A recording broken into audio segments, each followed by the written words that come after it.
ഈ മതത്തിൻ്റെ കെട്ടുപാടുകളിൽ അതിനുള്ളിൽ നിൽക്കുന്ന പുതിയ തലമുറകളോട്, അതിനകത്ത് നിൽക്കുന്നവരും ഉണ്ട്, ഒന്നിലും പെടാത്തവരും ഉണ്ട്. അപ്പോൾ അങ്ങനെയുള്ള തലമുറകളോട് അവരെ ആത്മീയ പാതയിലോട്ട് നമുക്കിപ്പോൾ കൊണ്ടുവരാൻ പറ്റില്ല. അത് ഗുരുജി നേരത്തെ പറഞ്ഞതുപോലെ അവനവൻ്റെ ഉള്ളിൽ നടക്കുന്നൊരു സംഭവമാണ്. അപ്പോൾ ഞാൻ ഉദ്ദേശിച്ചത് ഇത്രയേ ഉള്ളൂ, മതങ്ങളുടെ അകത്ത് നിൽക്കുന്ന ചില ആൾക്കാരുണ്ട്, അതിനകത്ത് സ്റ്റക്കായി നിൽക്കുന്ന. ചിലപ്പോൾ അവരുടെ ഉള്ളിൽ ചില ചോദ്യങ്ങളോ അന്വേഷണങ്ങളോ ഒക്കെ ഉണ്ടാവാം. ചിലരുടെ ഉള്ളിൽ അത് മാത്രം വിശ്വസിച്ച് അതിനെ അന്ധമായിട്ട് വിശ്വസിച്ച് പോകുന്ന ആൾക്കാരുണ്ട്. അങ്ങനെയുള്ള തലമുറയോട് അവരെ നമ്മുടെ ഉള്ളിലെ സ്പിരിറ്റിനെ, ആ ഒരു സോളിനെ തിരിച്ചറിയാൻ വേണ്ടിയിട്ട് അവർക്ക് എന്ത് ഉപദേശമാണ് നമുക്ക് കൊടുക്കാനുള്ളത്? നമുക്ക് എന്ത് ചെയ്യാൻ പറ്റും? നേരത്തെ പറഞ്ഞല്ലോ, മനസ്സിനെ നിരീക്ഷിക്കണമെന്ന് പറഞ്ഞു. നമ്മൾ ഇപ്പം മതവും ഈശ്വരനെയൊക്കെ നമ്മൾ തൽക്കാലം ഒന്ന് മാറ്റി നിർത്തും. ഇപ്പം നിലവിൽ ഞാനിപ്പോൾ ശ്വസിക്കുന്നുണ്ട്, ശ്വാസം എനിക്ക് ഇമ്പോർട്ടൻ്റ് ആണ്. മനസ്സുണ്ട്. നിലവിൽ എനിക്ക് ഈശ്വരനെയാണ് അനുഭവപ്പെടുന്നത്, എൻ്റെ ശ്വാസമാണ് അനുഭവപ്പെടുന്നത്, എൻ്റെ ശ്വാസമാണ് എനിക്ക് അനുഭവപ്പെടുന്നത്. മനസ്സുണ്ടെന്നുള്ള സത്യം ആണ് എന്നുള്ളത്. മറ്റേ ഈശ്വരൻ എന്ന് പറയുന്നൊരു വിശ്വാസമാണ്. മനസ്സെന്ന് പറയുന്നൊരു വിശ്വാസമല്ലല്ലോ, അത് എനിക്ക് അനുഭവപ്പെടുന്ന ഒരു സത്യമാണ്. അപ്പോൾ ഈ മനസ്സിനെ നിരീക്ഷിക്കുമ്പോൾ പല വികാരങ്ങൾ മനസ്സിനുണ്ടെന്ന് മനസ്സിലാവും. അതിൽ ഏറ്റവും മുന്തി നിൽക്കുന്ന വികാരം ഭയമാണ്. 99% ആൾക്കാരിലും ഭയം എന്നുള്ള വികാരം, വാട്ട് ഈസ് നെക്സ്റ്റ് എന്നുള്ളത്, എൻ്റെ നിലനിൽപ്പ്, ഇതൊക്കെയാണ് ഭയത്തിൻ്റെ സ്പോർട്സ്. ഭയം എന്നുള്ള വികാരമാണ് ഏറ്റവും വലിയ വികാരമായിട്ട് മനസ്സിൽ ഉള്ളത്. അതിന് ആശ്വാസം കണ്ടെത്താനായിരിക്കും ഒരാളൊരു മതത്തിലോട്ട് വരുന്നത്.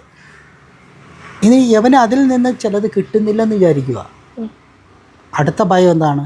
അത് ചോദ്യം ചെയ്യാൻ ഭയക്കും. അപ്പോൾ ഭയം അവനിൽ ഉണ്ട്, ബേസിക്കലി ഉണ്ട്. അപ്പോൾ ഈ മനസ്സിൻ്റെ ഇത്തരം വികാരങ്ങളെ നിരീക്ഷിക്കുമ്പോൾ, ഒരു വ്യക്തി നിരീക്ഷിക്കുമ്പോൾ, ഏത് കാര്യങ്ങൾക്കും ഒരു കാരണമുണ്ടാവും. അപ്പോൾ ഒരു ഭയം അവിടെ ഉണ്ടെങ്കിൽ അതിനൊരു റീസണുണ്ട്. ഇതൊരു വ്യക്തിക്ക് നിരീക്ഷിച്ച്, ആദ്യം അന്വേഷിച്ചിട്ട് പിന്നെ അന്വേഷിക്കുകയും നിരീക്ഷിക്കലും ചെയ്യണം. ഇത് ചെയ്യുമ്പോൾ മാത്രമേ ഒരു വ്യക്തത വരുള്ളൂ. ആ ഒരു വ്യക്തത വേറൊരാൾക്ക് ഉപദേശിച്ചാൽ കിട്ടില്ല, ഒരു ഗ്രന്ഥം വായിച്ചാൽ കിട്ടില്ല. യവനെ ഒരു പുസ്തകമാക്കണം, യവൻ തന്നെ റീഡറായിരിക്കണം. അപ്പോൾ പള്ളിയും അച്ഛനും കപ്പ്യാരും എല്ലാം യവൻ തന്നെ ആയിരിക്കണം. എങ്കിൽ മാത്രമേ ആ നിരീക്ഷണത്തിൽ കൂടി ഒരു ആൻസർ കിട്ടുകയുള്ളൂ. അവൻ മാത്രമേ ഫ്രീഡത്തിലോട്ട് വരുള്ളൂ. ഇത് അവന് മാത്രമുള്ള ഏറ്റവും വലിയ ഒരു ഫ്രീഡമാണ്, അവൻ്റെ സ്പേസാണത്. പലരും ഈ സ്പേസ് ഉപയോഗിക്കുന്നില്ല. ഈ സ്പേസ് ഉപയോഗിക്കാതെ അന്ധമായിട്ട് ഫോളോവർ ആവുന്നതിൽ ആനന്ദം കണ്ടെത്താൻ ശ്രമിക്കുകയാണ്. അപ്പോഴെന്ത് പറ്റുന്നു? ആ ഭയം അങ്ങനെ നിൽക്കും. ഭയം നിൽക്കും തോറും അടിമയായിക്കൊണ്ടിരിക്കും. ഭയമാണ്, ആ ഭയത്തിന് രക്ഷ നേടണം. അപ്പോൾ ഇവനൊരു അടിമയാവുന്നു. ഈ ഫോളോവർ എന്ന് പറയുന്ന ഒരു അടിമയാണെന്ന് നമ്മൾ ആദ്യം മനസ്സിലാക്കണം. അവിടെയാണ് സത്യത്തെ സാക്ഷാത്കരിക്കുക എന്നുള്ള വാക്കിൻ്റെയൊക്കെ പ്രസക്തി. അവിടെ ഒരു ഫോളോവർ ഉണ്ടോ? ഇല്ലല്ലോ. അപ്പോൾ ആ ഒരു ട്രാക്കിൽ, ഇങ്ങനത്തെ ഒരു ട്രാക്ക് ഉണ്ട് എന്നുള്ളൊരു മിനിമം ബോധം ഒരു വ്യക്തിയെ ഉണ്ടായാൽ ആരും ഒരു മതത്തിൻ്റെയും അടിമയാകില്ല. ഫ്രീഡത്തിലോട്ട് അവൻ പോകും എന്നുള്ളതാണ് എൻ്റെ ഒരു സത്യം. അപ്പം നിരീശ്വരവാദത്തിൽ പോകുന്നവരങ്ങനെയല്ലേ?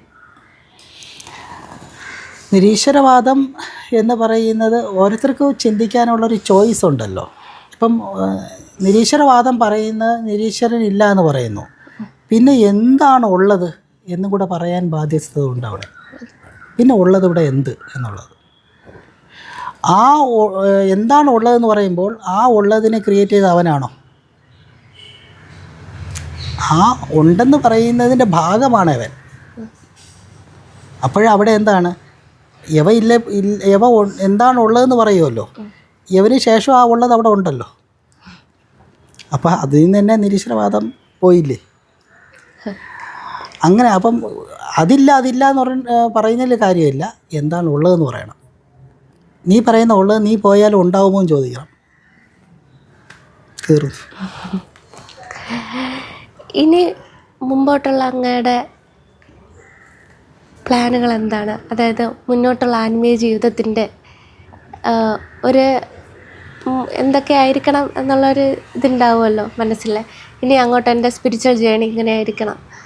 നേരത്തെ പറഞ്ഞതുപോലെ ധ്യാനത്തിൻ്റെ പ്രചരണമാണ് ബേസിക്കലി മീറ്റ് മീ ധ്യാന സെൻറ്റർ ചെയ്യുന്നത്. ഇവിടെ അതിൻ്റെ ഭാഗമായിട്ട് കോഴ്സും ഇല്ല, ഫീസും ഇല്ല. ആർക്കാണോ ആത്മാന്വേഷണത്തിന് താല്പര്യമുള്ള ആർക്കും വരാം, പങ്കെടുക്കാം, ഈ സത്യത്തെ മനസ്സിലാക്കുക എന്നുള്ളതാണ്. അപ്പോൾ അതിൻ്റെ നേരത്തെ പറഞ്ഞതുപോലെ ധ്യാനം പഠിപ്പിക്കാനോ ഒരാൾക്ക് പഠിച്ചെടുക്കാനോ പറ്റില്ല, സാഹചര്യം സൃഷ്ടിച്ചു കൊടുക്കാൻ പറ്റും. അതാണ് ഇവിടെ എല്ലാ മാസവും 5 മണിക്കൂറിൻ്റെ ധ്യാന ക്യാമ്പിൽ ചെയ്യുന്നത്. അതിനോട് താല്പര്യമുള്ള ആൾക്കാരിങ്ങനെ വരാറുണ്ട്, ഒരുമിച്ചിരുന്ന് ധ്യാനം പരിശീലിക്കാറുണ്ട്, സത്യത്തെ മനസ്സിലാക്കാൻ ശ്രമിക്കാറുണ്ട്. ഇതിങ്ങനെ തുടരുക എന്നുള്ളത് തന്നെയാണ് ഉദ്ദേശിക്കുന്നത്. ഒരു ആത്മീയ മനുഷ്യൻ്റെ, അതായത് ഞാൻ ആത്മാവാണ് എന്ന് മനസ്സിലാക്കി കഴിയുമ്പോൾ പിന്നെ അങ്ങോട്ട് ആ ഒരു രീതിയിലായിരിക്കുമല്ലോ ജീവിത രീതി മുന്നോട്ട് പോകുന്നത്. അതുകൊണ്ട് തീരുന്നു ഒരു ആത്മീയ പുരുഷൻ്റെ ഒരു ജീവിത ഉദ്ദേശം എന്ന് പറയുന്നത്. അതിനെക്കുറിച്ച് നേരത്തെ അങ്ങ് പറഞ്ഞു. എന്നാലും ഇപ്പോൾ ഞാൻ ഒരു എക്സാമ്പിൾ പറയുകയാണെങ്കിൽ, ഞാൻ സ്പിരിച്വൽ ലൈഫിൽ ഇങ്ങനെ പോകുന്ന സമയത്ത് മെഡിറ്റേഷൻ ചെയ്യുന്നു, എൻ്റെ സ്പിരിച്വൽ ലൈഫ് നന്നായിട്ട് മുന്നോട്ട് പോകുന്നു. എൻ്റെ മരണം വരെയും ഇത് ഇങ്ങനെ പോകും. അതോ അതിലപ്പുറം എന്തെങ്കിലും ഉണ്ടാവും ഒരു സ്പിരിച്വൽ ലൈഫിൽ? ഞാൻ ഉദ്ദേശിക്കുന്നത് അത്ഭുത പ്രവൃത്തി സിദ്ധി അതല്ല.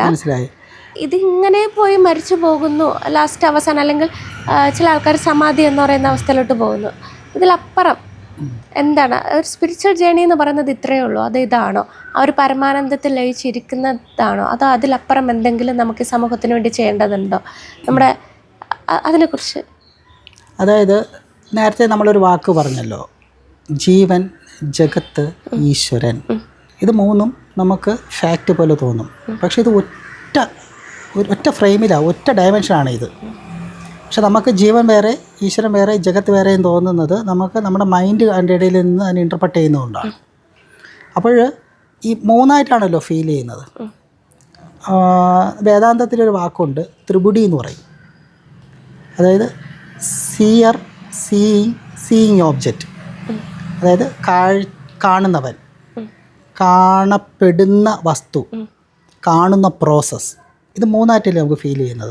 പക്ഷെ ഇത് ഒറ്റ ഡയമെൻഷൻ ആവുന്നുണ്ടെങ്കിൽ അതിൻ്റെ എക്സ്പീരിയൻസ് എന്തായിരിക്കും? സിയറും സീയിങ് ഓബ്ജക്റ്റും സീയിങ്ങും എന്ന് പറയുന്ന ഒരു പ്രോസസ്സ്. ഇത് മൂന്നായിട്ട് നമുക്ക് ഫീൽ ചെയ്യുകയാണ്. അതിനാണ് ഈ ത്രിപുടി എന്ന് പറയുന്ന വാക്ക്, അതാണ് ഉദ്ദേശിക്കുന്നത്. വേദാന്തത്തിൽ പറയുന്ന ഇത് ത്രിപുടി.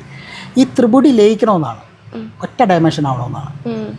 കാണുന്നവനും കാണുന്ന പ്രോസസ്സും കാണുന്ന വസ്തുവും ഒരു ഡയമെൻഷൻ ഒന്നാണെന്നുള്ള ഒരു ഡയമെൻഷൻ എത്തുമ്പോൾ ത്രിപുടി ലയനം എന്ന് പറയുന്നത്. ഇതിനാണ് റിയലൈസേഷൻ എന്ന് പറയുന്ന ഒരു പ്രോസസ്സ് എന്ന് പറയുന്നത്. ഇത് എത്തുന്നവരെയും ട്രാവലുണ്ട്. ഒരു വ്യക്തിക്ക് ആ ത്രിപുടി ലയിക്കണ്ടേ? ഞാൻ ആത്മീയത അല്ലെങ്കിൽ ആത്മീയമായി പ്രാക്ടീസ് ചെയ്യുന്നു പറയുമ്പോൾ ഞാൻ വേറെ, ആ പ്രോസസ്സ് വേറെ. അപ്പോൾ എന്താണ് ലക്ഷ്യം? എത്തേണ്ട ലക്ഷ്യം വേറെ. അത് ഞാൻ തന്നെയാണെന്ന് അത് ഒറ്റ ഡയമെൻഷനിലെത്തണം. ഇത് മൂന്ന് ഒറ്റ ഡയമെൻഷനിലാകുമ്പോഴാണ് സെൽഫ് റിയലൈസേഷൻ എന്നുള്ള ഒരു സംഭവം സംഭവിക്കുന്നത്. ആ റിയലൈസേഷൻ സംഭവിക്കാത്തിടത്തോളം കാലം ഇവൻ ഇത് മൂന്നായിട്ട് ഇരിക്കുന്നത്, ഒന്നിനെയാണ് ഈ മൂന്നായിട്ട് കാണുന്നത്. അത് ഒന്നാണെന്നുള്ളത് റിയലൈസ് ആവണ്ടേ? കാര്യം അവിടെ മനസ്സിൻ്റെ സ്വാധീനം അപ്പോഴും നിലനിൽക്കുന്നു എന്നാണ് നമ്മൾ മനസ്സിലാക്കേണ്ടത്.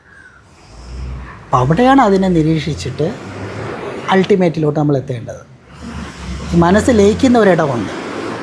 ഇത് ഇങ്ങനെ പറയുമ്പോൾ നമുക്ക് ചെറിയ കൺഫ്യൂഷൻ വരും, എളുപ്പത്തിൽ മനസ്സിലാക്കാൻ പറ്റും. ഇപ്പം ഞാനൊരു വ്യക്തിയാണ്, ഒരു ദിവസം 24 മണിക്കൂറൊന്ന് ചിന്തിക്കുക. ഈ 24 മണിക്കൂറിലുള്ള എൻ്റെ മനസ്സിൻ്റെ പ്രവർത്തനത്തെ പറ്റി ഞാൻ ചിന്തിക്കുക. ഉണർന്നിരിക്കുന്ന സമയത്ത് ജാഗ്രത മൈൻഡ് എന്നതിനെ പറയും. ഉറങ്ങുന്ന സമയത്ത് എന്താണ്? ശരീരം ചലിക്കുന്നില്ല, ബെഡിൽ കിടക്കുന്നു, മനസ്സ് ചലിക്കുന്നു. അപ്പം മനസ്സിൻ്റെ സ്വപ്നാവസ്ഥ, 2ാം സ്റ്റേജ്. ഇനി ഒരു ഘട്ടം കഴിയുമ്പോൾ എന്താണ്? സുഷുപ്തിയിലോട്ട് പോകും. ഈ മനസ്സ് പോലും പ്രവർത്തിക്കാതെ ലയിച്ചിരിക്കുന്ന അവസ്ഥ ഉണ്ട്. അപ്പോൾ 24 മണിക്കൂറിനകത്ത് എൻ്റെ മനസ്സ് 3 പ്രോസസ്സിലാണ് പ്രവർത്തിച്ചത്. ജാഗ്രത സ്റ്റേറ്റിൽ പ്രവർത്തിച്ചു, അതേ മൈൻഡ് സ്വപ്നാവസ്ഥയിലോട്ട് പ്രവേശിച്ചു. അപ്പോഴാണ് സബ് കോൺഷ്യസ് മൈൻഡൊക്കെ വർക്ക് ചെയ്യുന്നത് അവിടെയാണ്. എന്നിട്ട് എന്താണ് സുഷുപ്തി, ഡീപ്പ് സ്ലീപ്പ്. അവിടെ എന്തുണ്ട്? മൈൻഡില്ല. അപ്പോൾ അവിടെ എന്താണുള്ളത് അത് മാത്രമേ ഉള്ളൂ. വി ആർ ഗോഡ് എന്ന് പറയുന്ന അവസ്ഥയാണ്. കാരണം അവിടെ മനസ്സ് ഇല്ല. അപ്പോൾ ആ അവസ്ഥ ഒരാൾ ഉണർന്നിരിക്കുമ്പോഴും ഉണ്ടാകുന്നതാണ് സെൽഫ് റിയലൈസേഷൻ. കാര്യം എന്താണുള്ളത് അതേ ഉള്ളൂ എന്ന് പറയുന്നത്. അതുകൊണ്ടാണ് ഈ ധ്യാനം എന്ന് പറയുന്നത് ബോധമുള്ള ഉറക്കം എന്ന് പറയുന്നത് അതിൻ്റെ കാര്യം എന്ന് പറയാൻ കാര്യം എന്നാണ്. കാര്യം ആ ബോധം അവിടെ ഉണർന്നിരിക്കുകയാണ് എന്നുള്ളത്. അപ്പോൾ ഈ ഒരു അവസ്ഥ എത്തണം. അപ്പോൾ മൈൻഡിൻ്റെ ഈ 3 സ്റ്റേറ്റ്, ജാഗ്രത, സ്വപ്ന, സുഷുപ്തി, ഈ 3ആയിട്ടിരിക്കുന്നത് ഒറ്റ ഡയമെൻഷനിലോട്ട് വരുന്നതാണ് റിയലൈസേഷൻ. അത് മൈൻഡ് വെച്ചിട്ടല്ലേ നമുക്കത് റിയലൈസ് ചെയ്യാൻ പറ്റുള്ളൂ? അല്ല, മൈൻഡ് വെച്ച് ഒരിക്കലും റിയലൈസേഷൻ ചെയ്യാൻ പറ്റില്ല. കാര്യം സുഷുപ്തിയിലും നമ്മളുണ്ടല്ലോ. സുഷുപ്തിയിൽ നമ്മളുണ്ട്, നമുക്കൊരു കുഴപ്പമില്ല. അവിടെ മൈൻഡിന് ഇൻ്റർപ്രിട്ടേഷൻസ് ഒന്നുമില്ല. അപ്പോൾ അവിടെ നമ്മളെ ആ സുഷുപ്തിയിൽ നിലനിൽക്കാൻ സഹായിച്ച ഞാനാണോ എന്നെ? അല്ല, ഡിവിനിറ്റിയാണ്. ഡിവിനിറ്റിയിലാണ് നിൽക്കുന്നത്. പക്ഷെ ആ ഉറക്കത്തിൽ കിടക്കുന്ന ഞാനത് തിരിച്ചറിയുന്നില്ലല്ലോ. തിരിച്ചറിയുമ്പോഴല്ലേ റിയലൈസേഷൻ ആകുള്ളൂ. അതിനാണ് തുര്യത്തിലെത്തണമെന്ന് പറയുന്നത്. ജാഗ്രത, സ്വപ്ന, സുഷുപ്തി എന്നുള്ളത് തുര്യത്തിലെത്തണം. തുര്യം എന്ന് പറഞ്ഞാൽ ബോധപൂർവമുള്ള ഉറക്കം. നേരത്തെ പറഞ്ഞത് മറ്റേ അബോധാവസ്ഥ, ഉറക്കത്തിൽ അറിയാതെ സംഭവിക്കുന്നതാണ്. ഇത് ഉണർന്നിരിക്കുമ്പോൾ അറിയണ്ടേ. അപ്പോൾ അവിടെ സുഷുപ്തി എന്നുള്ള വാക്കല്ല ഉപയോഗിക്കുന്ന തുര്യം എന്നുള്ള, അതിനാണ് ധ്യാനം. അതാണ് ബോധപൂർവമുള്ള ഉറക്കം എന്ന് പറയുന്നത്. ആ ഒരു പ്രോസസ്സിലോട്ട് വരുമ്പോൾ മാത്രമേ അത് വർക്കൗട്ട് ആവുള്ളൂ. അതാണ് ഈ മനസ്സിൻ്റെ ചലനത്തെ നിരീക്ഷിച്ചിട്ട് അത് ലയിപ്പിക്കുക. അപ്പോൾ ത്രിപുടി ലയിക്കുന്ന ഒരവസ്ഥയിൽ റിയലൈസേഷൻ ഒരു വ്യക്തിയിൽ സംഭവിക്കും. അതുവരെ ആ ട്രാവൽ അവൻ സഞ്ചരിക്കണം, ഇൻറ്റേർണലി അവൻ സഞ്ചരിക്കണം. അതിൻ്റെ പൂർണ്ണത എത്തുമ്പോൾ പിന്നെ സഞ്ചാരമില്ല. കാര്യം എന്താണ്? പിന്നെ അൾട്ടിമേറ്റല്ലേ ഉള്ളൂ. വേറെ ആര് ചെയ്യാൻ?